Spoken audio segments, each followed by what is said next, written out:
Are you sick and tired of hearing people discuss the question of violent and destructive riots as if they were some sort of subtle and sophisticated issue?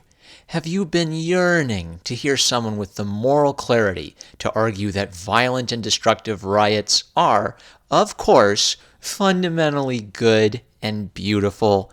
Then the pamphlet, Why Riot, is the perfect piece of propaganda for you. The text was liberated from the Seattle Free Press by Oplopanax Publishing.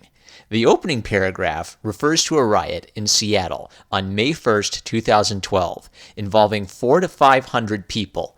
If you are unaware, May 1st, or May Day, has a history of being chosen for a variety of protest movements and is historically connected with the Second International, a group so firmly on the fuzzy border between socialist and communist. My hat's off to you if you can tell me which is the better adjective for them. After mentioning that hundreds to thousands of dollars worth of property was destroyed, the author was shocked, I tell you shocked, to wake up the next day to newspapers filled with horror stories of crazy, out-of-town anarchists run amok. Curse that mainstream media who have the audacity to describe a group of people boasting of thousands of dollars in property damage as crazy anarchists run amok, when clearly they self-identify as trans non-crazy anarchists. Now, this astute work of political science features endnotes. If you were expecting some stuffy citation for the amount of property damage, you're in for a treat. And I quote, "Note that left-wing political riots primarily target property and secondarily engage in defensive violence against the protectors of that property, namely police, security officers, or vigilantes." This is important for all good champions of anti-fascism to remember. When you destroy someone's property, not only is it self-defense to attack police and security, you will also have to deal with some Batman-style vigilantes who take the law into their own hands. What's an example of a vigilante, you ask? Well, when you're in the act of smashing a Cuban restaurant to liberate the people from the fascist oppressors, and the owner comes out and says, "Ay, locos, you're breaking my restaurant. For this, I come from Cuba." He is a vigilante, and you are clearly entitled to defend yourself from him. Continuing this fine quote, "This has been referred to as non-injurious violence, since there is an implicit agreement that rioters not cause harm to innocent bystanders, and since persons are not the primary target of the violence." By whom is this referred to as non-injurious violence? Who made the implicit agreement not to harm innocent, non-fascist bystanders? When did they make this agreement? And how do they distinguish between the innocent and the guilty? Is it possible that destroying people's property might have just as much injury on some people's lives as harming their actual bodies, given that they put their time and labor into creating or affording their property? Such questions are, of course, alt-right dog whistles, you disgusting bourgeois pigs. We learn from our astute author that it is a well-documented phenomenon that right-wing riots target people, while left-wing riots merely target their property, or the fascists who foolishly chose to try and defend their property from liberation. See, for example, Paul A. Gilgey's Rioting in America. To our horror, we learn that this heroic anti-fascist destruction of fascist restaurant windows became the excuse for government investigation and suppression of political dissent. The author reveals that Z was one of 5 people originally charged for crimes on May Day 2012. The endnote mentions the waste of capital being spent to prosecute these agents of social change. Just think, all the money the government wastes prosecuting and jailing those who destroy fascist restaurant windows could be better spent employing the proletariat to smash fascist restaurant windows. After pleading guilty to the lesser charges, our author spent a grueling 3 months in King County's Work Education Release Unit. Noting what a good thing it was that most of the rioters got away, the author tells us that he is in a unique position, having served the time to discuss the goodness of rioting without risking additional jail time. Can you believe that people who smash fascist windows are denied their freedom of speech to argue why it was good for them to smash fascist windows or risk going to jail? Noting that Z does not speak for anyone or any groups engaged in the May Day 2012 riots, the astute author writes, "To my knowledge, the riot was by no means planned ahead of time, and the anti-capitalist march that the riot grew out of, technically an Occupy Seattle event, was itself planned in public meetings. I am not even speaking on behalf of this specific riot, but instead on behalf of rioting as such, in the abstract." Well, doesn't this sound like a completely neutral and hypothetical topic for discussion? The writer is writing as a rioter to defend the notion of rioting as a general tactic. That dangerous, ugly word that sounds so basically criminal and which often takes, as in London in 2011, a form so fundamentally unpalatable for civil society that it can only be understood as purely irrational, without any logic and without possible defense. I don't know about you guys, but it seems our astute author has anticipated some possible objections to their argument.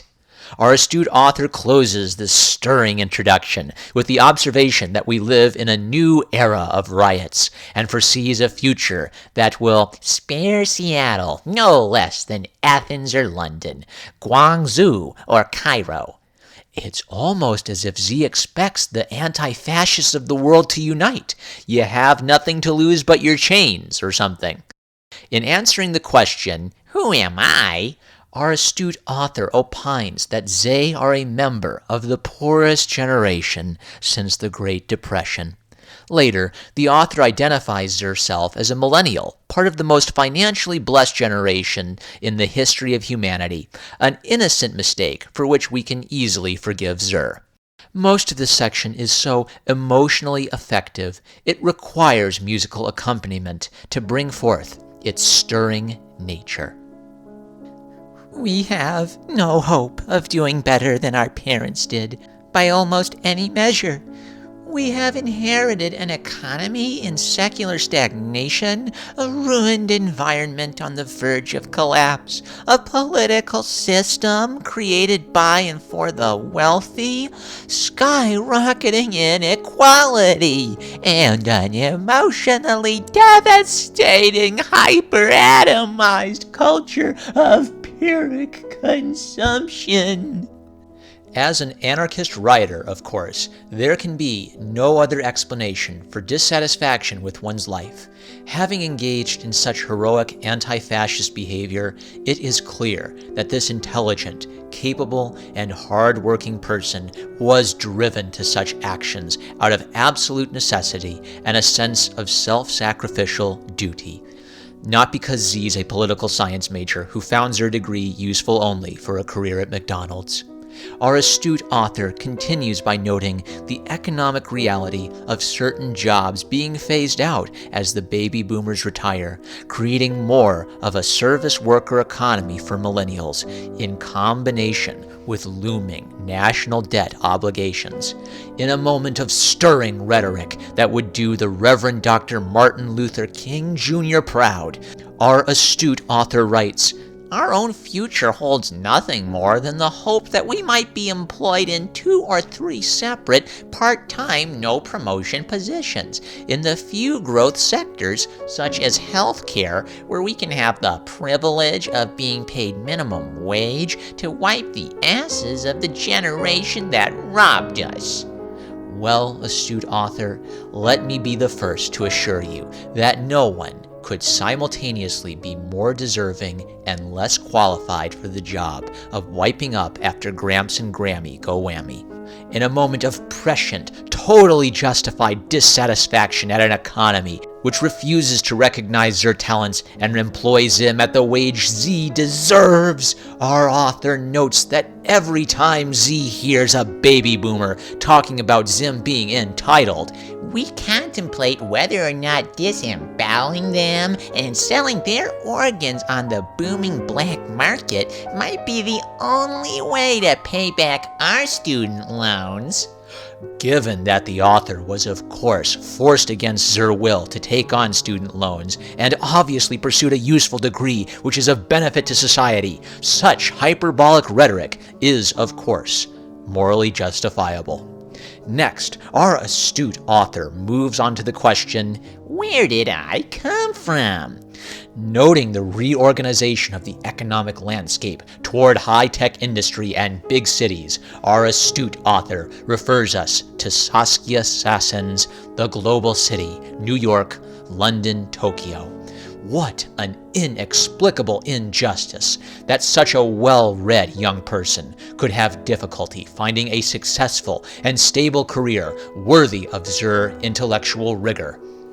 As everyone should obviously know, America is essentially a dystopian future with the rich occupying urban palaces, the undesirables being shoved out of the public eye through city planning, surrounded by desolate, abandoned wastelands. Look it up. Kansas is pretty much one big fat desert where they drive around motorcycles in S&M outfits on their way to the Westboro Cult's worship service. That is an entirely accurate description of American Midwestern life. As Luke Skywalker came from the desert planet of Tatooine, our astute author comes from such a wasteland in the West Coast. Raised in a trailer, the author describes the meager circumstances of their youth, most shockingly, being forced to eat Special K like it was cereal. In Seattle, the author, despite possessing a degree in a subject which clearly made Zim much more useful to society, was forced to make sandwiches. Think about it, capitalists. While you were busy complaining about Occupy Seattle, this benighted, Christ-like individual was actually feeding hundreds of thousands of you with their pre-packaged sandwich-making services. Think about it. The unmitigated audacity of KIRO TV commentators to complain about property destruction from out-of-town anarchists when they had most likely eaten sandwiches prepared for them by our selfless, Seattlean sandwich-making savior before he went out to smash the fascist windows. Our astute author reminds us that Seattle relies upon the dual labor market, citing Michael Pure's Birds of Passage, Migrant Labor and Industrial Societies. Honestly, a philosopher of this caliber, a student of economics and history, being forced to make sandwiches? How capitalism has failed us.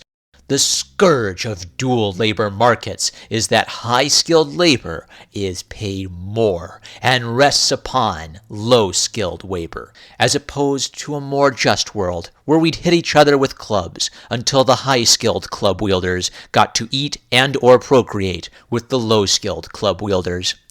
Because the rich rely upon the poor to exist, they have invented such charming innovations as surveillance, incarceration and deportation, militarization of the police, and philanthropy. Also in the category of fascist tools of oppression, social justice non-government organizations, conservative unions, and property pimps. So remember, lifelong Union Democrats, you are conservatives, and therefore tools of the fascist oppressors. And remember, social justice activists, that you serve only to mitigate the consequences of the fascist oppressor, while in fact working on behalf of the fascist oppressor. In an endnote on philanthropy, our astute author provides a gripping illustration. The philanthropic endeavors of the wealthy are similar to the actions of a burglar who, after after robbing a neighborhood, returns to that neighborhood to return half of 1% of the loot as gifts.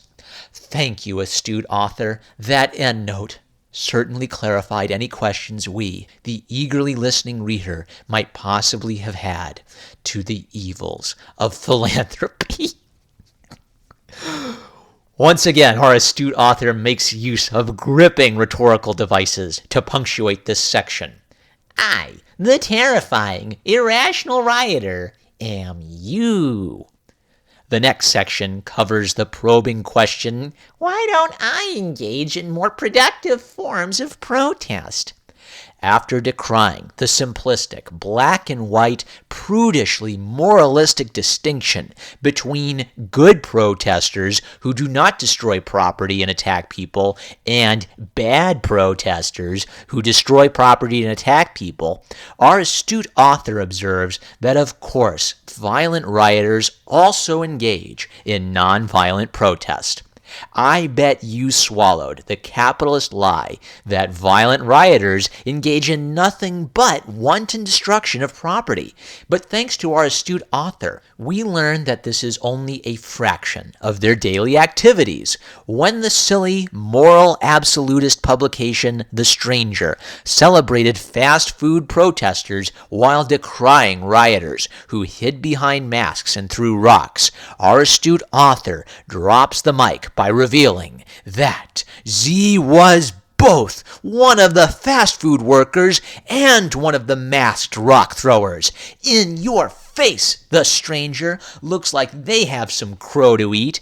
They take the myopic position that hiding your face and throwing rocks is morally bad, while our pre-packaged sandwich-making savior dutifully reminds them that Z engages in other commendable activities in addition to wearing a mask and throwing rocks.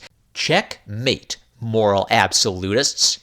As an aside, our author mentions taking a paid position with Working Washington for 2 weeks prior to the second strike. One wonders what other heroic, masked, rock-throwing superheroes might have been his co-laborers in this position with Working Washington. Noting how achieving economic justice is like trying to take a step uphill during an avalanche, our astute author closes this section by noting, with grave concern, how absurd these criticisms of violent and destructive protest are when you consider how raising the minimum wage to match inflation, enforcing laws against wage theft, and coming up with an equitable tax system today require Herculean effort and mass mobilization, even when 95 of the original demand is sacrificed simply to show good faith at the negotiation table. Just think, animal-minded proles and wage slaves, without the sacrifice of masked rock-throwing superheroes, you might actually have to negotiate with people in a free democratic republic in order to effect changes to economic law. The next section, shockingly, is titled, Why Don't I Like Capitalism? Or, as astute author likes to call it, the hostage situation. Borrowing something from libertarian observations on the government's use of the implicit threat of legal violence, astute author instead points the finger of blame at free market capitalism for using the threat of violence to force people's compliance by letting them do what they want to do with their stuff. You know when you break into your rich neighbor's house and start smashing everything, and then, as you raise your crowbar and approach your neighbor's daughter as she plays at her capitalist-produced dollhouse, and your rich neighbor comes out and shoots you? When you think about it, that's just like a situation where a criminal holds you at gunpoint in a building, then shoots you for trying to escape to send a message to the others. There is absolutely no meaningful distinction between the two situations I just described. Among other cities, the city of Detroit is described as one such victim or hostage of too much capitalism.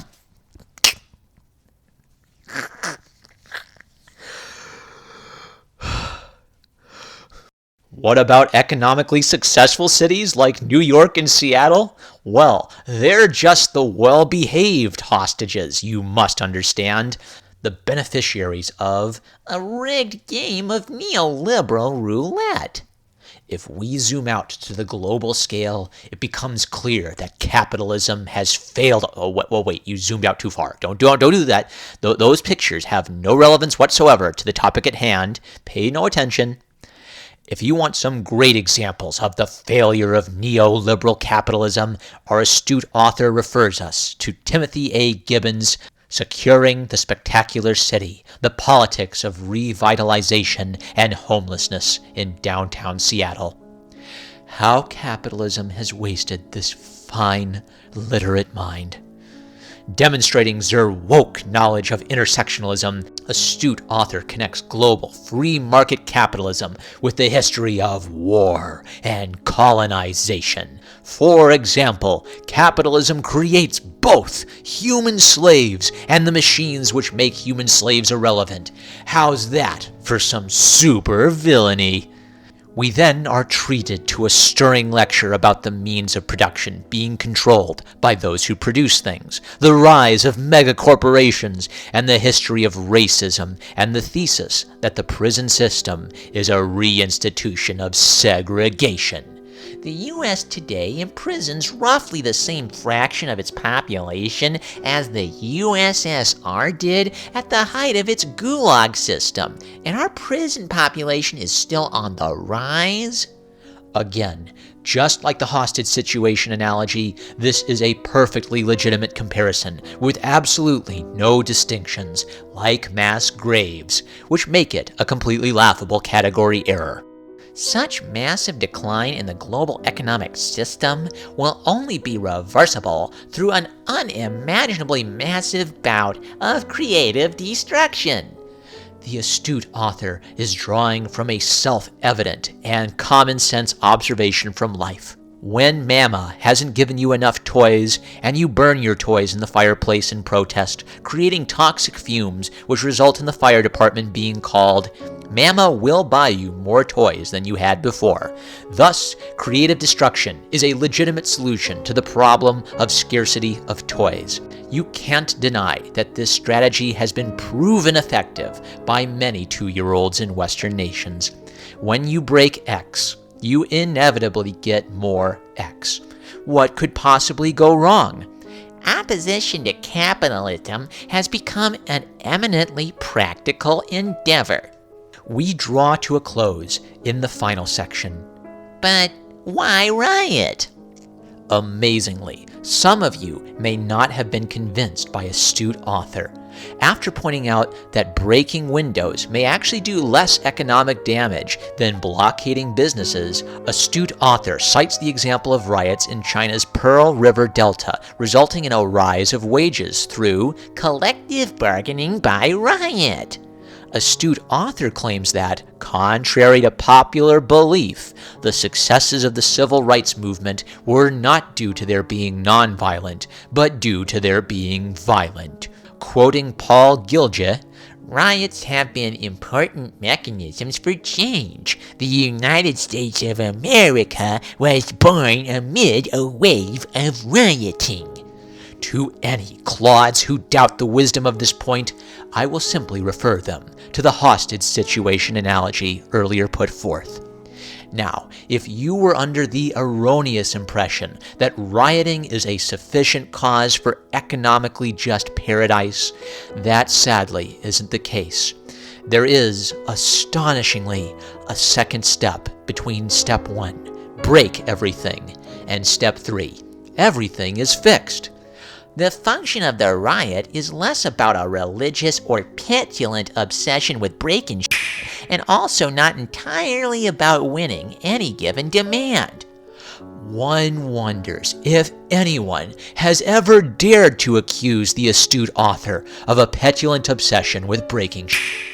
The author notes how the Occupy movement had no coherent list of demands apart from a rejection of the status quo, thus making history through cluelessness.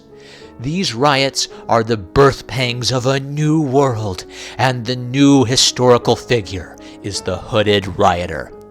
This paragraph must be quoted in full to appreciate its full weight. The riot is most important, then, not in its traditional ability to win demands that progressives can only drool over, but instead when it takes on a demandless character. This absence of demands in the riot and occupation implies two things. First, it implies a rejection of existing mediations. We do not intend to vote for fundamentally corrupt political parties or play the rigged game of activism. Though it may be important in particular instances to fight for and win certain demands, such as the demand for $15 an hour, these reforms, in and of themselves, contribute nothing to the ultimate goal of winning a better world. They can contribute to this project only in very particular contexts, and only when superseded by forms adequate to that project. And when the growing spate of strikes in Egypt in the years leading up to 2011 was suddenly superseded by a mass insurrection. A demandless riot is more effective precisely because it can't be satiated. It moves the Overton window sharply to the left. The author's second major point in defense of riot tactics also merits being quoted in full. Second, it implies the question of power. The riot affirms our power in a profoundly direct way. By our power, I mean, first, the power of those who have been and are continually fucked over by the world as it presently is, though these groups by no means all experience this in the same way and to the same degree. The low-wage service workers, the prisoners, the migrant laborers, the indebted, unemployed graduates, the suicidal paper pushers, the migrant workers on the assembly line, the child slaves of Nestle cocoa plantations, my childhood friends who never got out of the trailer or off of the res. But I also mean the power of our generation, the millennials, as a label that already implies the apocalyptic ambience of our era, or more colloquially, Generation F***. Because, well, obviously, Generation F*** is the most accurate name for millennials that I've ever heard. The closing paragraphs reiterate and expand upon the astute author's views on power dynamics. In advocating violence, the author hopes to shift power away from the rich, aka those maintaining the complete shit show that is the status quo, and to the marginalized, aka those dedicated to destroying that shit show as thoroughly as humanly possible. Again, step 1, break stuff. Step 3, everything is fixed. A world where poverty becomes impossible, no one is illegal, power itself is not concentrated, etc., etc., etc. Aren't you glad astute author has taken the time to thoroughly clarify this natural progression from step 1 to step 3? Astute author continues to enlighten us on power dynamics and the necessity of the riot to shifting power from the haves to the have-nots. In response to the idea that riots are an instance of angry people getting out of control, the author wishes to assure us in no uncertain terms that control is at the heart of the matter. Getting out of control is the point, which is precisely why the riots is the foundation from which any future worth the name must be built. After a stirring tribute to the universally acknowledged virtues of the millennial generation, Generation our author concludes, You can lose the economics, you can lose the spectacle and the moralizing and the god-awful appeals to keep and further social, racial, environmental justice. For all of this, in the alembic of the riot, and boils down to the simplest of propositions, adjectives already been written. It's time you lift it back. Signed, Phil A. Neal. Well, Phil, given that you were arrested for rioting, I imagine your criminal record, owing to your choice to riot and destroy people's property, has tragically resulted in it becoming even more difficult for a fine young mind like yours to escape part-time service industry work when you were obviously destined to be a successful pontificator of the esteemed Marxist school of economic thought. On behalf of all the proletariat, I thank you for your noble sacrifice, effectively ruining your life on our behalf. Now go and prepackage me a bacon sandwich.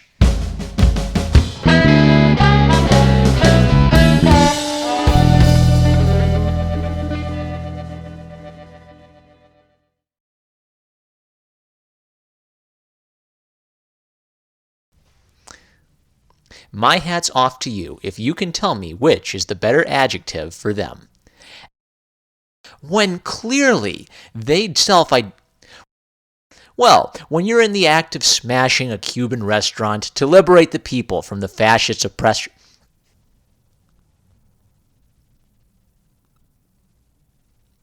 And how do they distinguish between the innocent and the guilty fascist Cuban restaurant owners who dare to oppose you smashing the restaurant they've invested their life in building?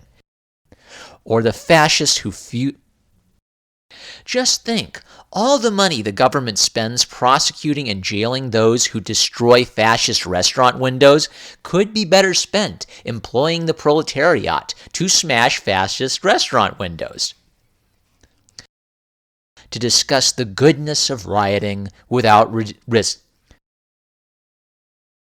The writer, our astute author, opines that most of this section is so emotionally effective, it requires musical accompaniment by almost any measure. As an anarchist, rioter, not because Z's a political science major who found their degree useful for a career at McDonald's. Our author, in a moment of astute,